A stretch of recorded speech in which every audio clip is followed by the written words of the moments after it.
And with that, I'd also like to call another colleague of ours, the congressman from Rhode Island, who was actually my co-sponsor of this time. So with that, I thank the gentlelady for convening this conversation, and thank my friend from Delaware for his thoughtful remarks. I think that, you know, what the American people want from us, and I think as freshmen, we were sent here to do our best to solve the problems, to meet the big challenges of our time. And while I think that has been our responsibility, I think what the American people have seen, unfortunately, is really a lack of action by the Congress of the United States on the most urgent issue of our time, and that is jobs and getting this economy back on track. And I think we have some proposals before the Congress that are sound and that will really do make important progress in our effort to get this economy back on track and create jobs. And I think what I found when I was home in Rhode Island and listening to my constituents, I'm just reminded of how devastating this recession has been for American families and American businesses, and how difficult it is right now for people who are out of work trying to find work, or people who are trying to hold on to a home and are facing foreclosure because of their inability to kind of make ends meet, or people that are running a small business that are just trying to stay afloat and keep their business going. And so I think our challenge is to, first of all, never lose sight of how devastating this recession has been for American families, American businesses, and then focus on what we can do, what are the practical solutions that we can find to meet this challenge. And you know, I think what people want is they want to see Congress, Republicans and Democrats, working together to find common ground, to find real solutions to these answers, to these challenges. And I spent time in my district with a couple of things that I thought were particularly exciting examples of what small businesses can do. I welcomed the SBA Regional Administrator, Gene Hewlett, to Rhode Island, and we visited a company called Wide World of Indoor Sports. Stephen San Germano and Dan Fawcett, are two Rhode Island entrepreneurs that brought this business together, this small business, and created jobs. And they used the Small Business Administration Loan Program to do it, to start their business, and it allowed them to hire 80 full and part-time employees. And they're looking at the opportunity to create another facility, another business in another part of the state, which is likely to have the same number of employees. And so it's really about how do we provide the needed capital to small businesses, to start-up companies, so they can grow their businesses. At another event in my district, we announced, along with our governor and our entire congressional delegation, Senator Whitehouse, Senator Reid, Congressman Langevin, and I, the launch of a new $13 million loan fund, which is federal funds, again, to be administered by the Rhode Island Economic Development Corporation, and to assist an organization called Beta Spring and the Slater Fund. Both of these organizations are really designed to help startup entrepreneurs access the capital they need to start a new business and to grow jobs. And I think one of the things I've heard repeatedly is that small businesses need access to capital. They need an environment in which they can start and grow their business. But the other thing that businesses need, small businesses need, that I hear about all the time, is they need customers to buy the goods and services they produce. And so I think one of the things that is really important about the President's American Jobs Act is it really focuses on tax cuts for small businesses, tax credits for small businesses, particular attention to our returning veterans, our heroes, and those who have been unemployed for a very long time, and our young people. But at the same time, it puts money in the pockets of middle-class families so they can increase their demands for goods and services that ultimately will help small businesses grow and create jobs. And I think this is one of the important lessons that we should have learned over the last decade is it's not enough. It's unwise fiscal policy to simply ensure that people at the very top, the millionaires and billionaires, get to hold on to more of their money at the expense of the middle class. Because in order to have a thriving, prosperous economy, you not only need entrepreneurs and innovators, you need hardworking middle-class families who have the ability to buy the goods and services that businesses produce. And I think that's what we need to do. We need to be looking at policies that will do both things, that provide access to capital, that will create an environment for small businesses to grow, and at the same time give hardworking middle-class families the ability to buy more goods and services. And I think what's exciting about the American Jobs Act is it does all of those things. It provides tax cuts to help American small businesses hire and grow. It puts workers back on the job while rebuilding and modernizing America's infrastructure. It creates pathways back to work for Americans looking for jobs to be sure that they have the skills necessary for the jobs of the 21st century. It puts more money in the pockets of every working American family, every worker, that again will help to stimulate growth of our small businesses. And I think the President has really identified a very serious plan to put Americans back to work. And I really hope, as I know the gentlelady from Hawaii hopes, that our colleagues on the other side of the aisle will be part of this conversation. If they have different ideas, better ideas, as to ways we can create jobs and get the American people back to work, they ought to be part of the discussion. But I know one thing for sure. We cannot simply do nothing for the next 14 months. The American people expect us to take action, to not only talk about jobs, but to do things that are going to create jobs and create conditions for job growth, private sector job growth, and to be able to demonstrate that what we're doing, the policies we're enacting, are helping to get our economy back on track and to stimulate jobs. And I think the other point I just want to mention, I know the gentlelady from Hawaii has been a big supporter of this, and that is the whole Make It in America agenda. I have the privilege of visiting manufacturers in my district. Rhode Island has a very rich history of manufacturing. And I think everyone recognizes that if we're going to continue to be a leading economic power in the world, we have got to make things again in this country. And while we've lost some manufacturing, the low-end manufacturing that may be difficult to get back, there's a lot of new manufacturing, more highly skilled manufacturers that's growing in our country.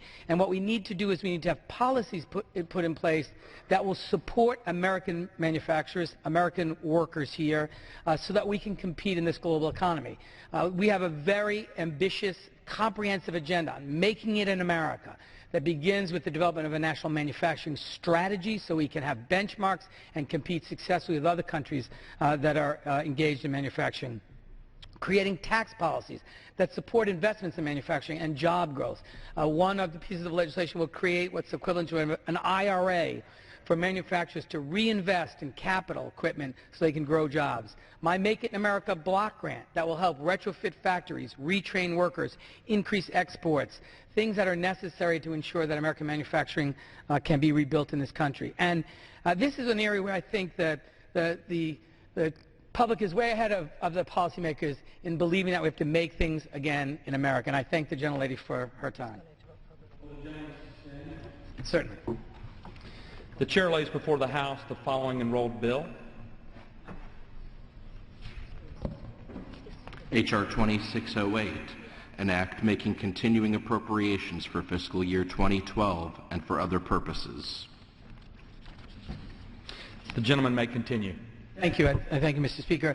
And so I again thank the gentlelady for leading this conversation. I think we all know, particularly as members of the freshman class, that the single most urgent challenge, the single greatest crisis we face right now is job creation, is getting the American people back to work. And when you think about all the other challenges that our country faces, if suddenly 14 million Americans were put back to work, it would go a long way to solving many of the other challenges we face. When people have a job and they have the ability to support themselves and their family, and of course are also contributing as productive taxpayers, that's a benefit to our whole society and certainly to our country. And I hope that what the President has outlined in the American Jobs Act, what we've outlined as part of the Make It in America agenda, the investments that are included in the American Jobs Act to rebuild the infrastructure of our country, to invest in roads and bridges and ports so that we can move the goods and services and information necessary to compete successfully in the 21st century,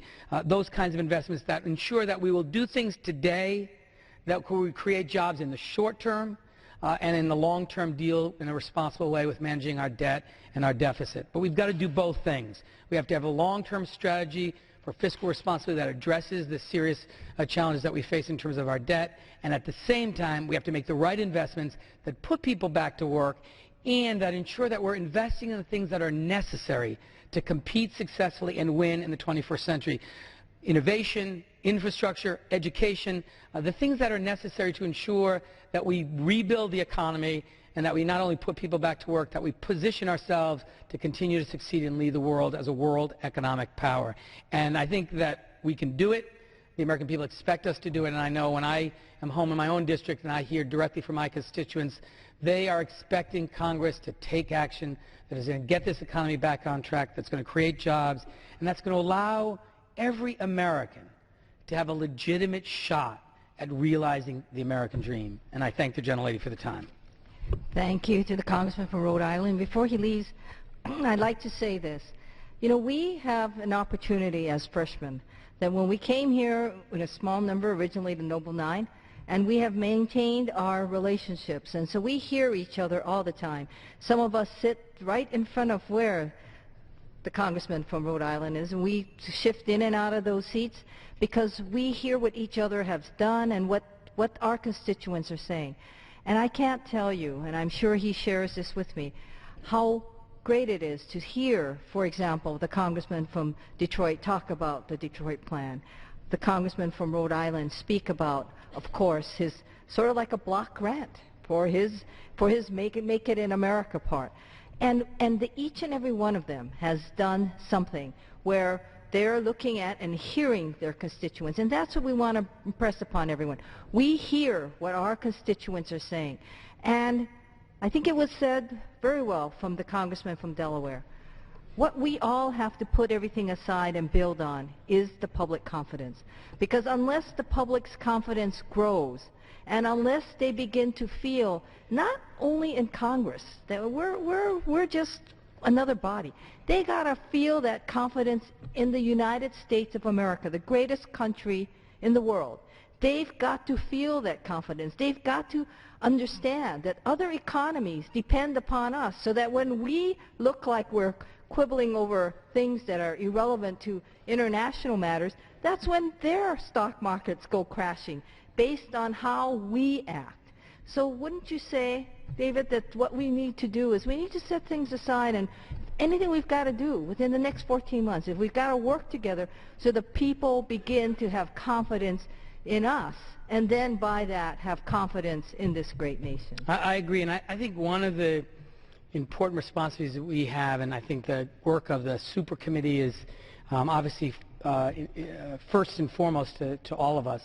I think it's an opportunity not only to deal with the urgent responsibilities of our economic condition and our debt and our deficit and being sure that we are responsible in the way we cut spending, but at the same time, if we do this right, we have an opportunity to restore the public's confidence in the operations of its national government.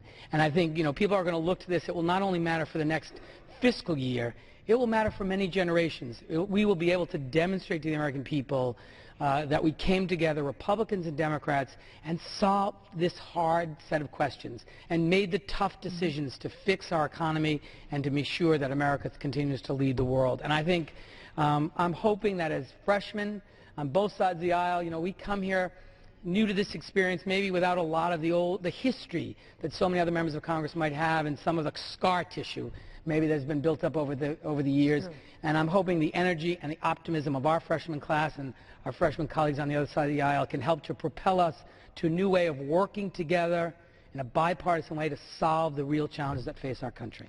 And the people, the one message that resonated at home is people think that we're going to do this time and time again. In other words, we're going to have the CR issues, we're going to have the debt ceiling issues, and I've impressed upon them, if the super committee does what it's supposed to do, it's a plan for 10 years. And hopefully they'll give us the stability. And that's why I think it was what the gentleman from Delaware said. He said, Steny Hoyer, our minority whip, said it's going to be the most critical vote we all take, and one of the most critical votes that this Congress will take, because in these difficult times, that is what's going to render us stability if we're able to do it correctly. So I hope that on both sides of the aisles we're able to do that. So thank you. Thank you, and thank you, Mr. Speaker.